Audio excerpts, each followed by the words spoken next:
Arestado naman ng isang lalaki matapos maaktuhan ng mga nagpapatrolyang pulis ang pangu-hold up nito sa magkasintahan sa Malate, Maynila. Yan ang tinutukan ni Patrolwoman Juvie Jane C.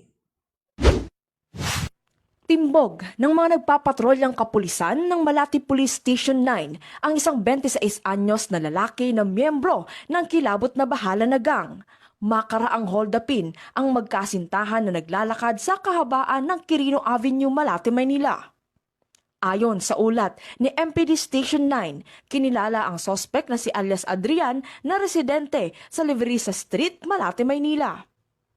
Nilapitan di umano ng sospek at ang kasama nitong dalawa pang lalaki ang magkasintahang biktima kung saan tinutukan nila ng patalim at sapilitang kinuha ang bag ng biktima.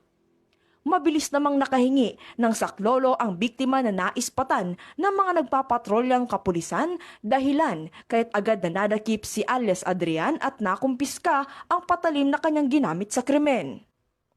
Pinaghahanap na rin ng mga kapulisan ang dalawang kagrupo ni alias Adrian na sina alias Sanggo at Ber. Kasalukuyang namang nakadetine sa naturang presinto ang sospek na nahaharap sa kasong robbery with violence against or intimidation of person. Mula dito sa Metro Manila, ako ang inyong PNN correspondent, Patrolwoman Juvie Jane C., alagad ng batas tagataguyod ng Balitang Pulis. Maraming salamat, Patrolwoman C.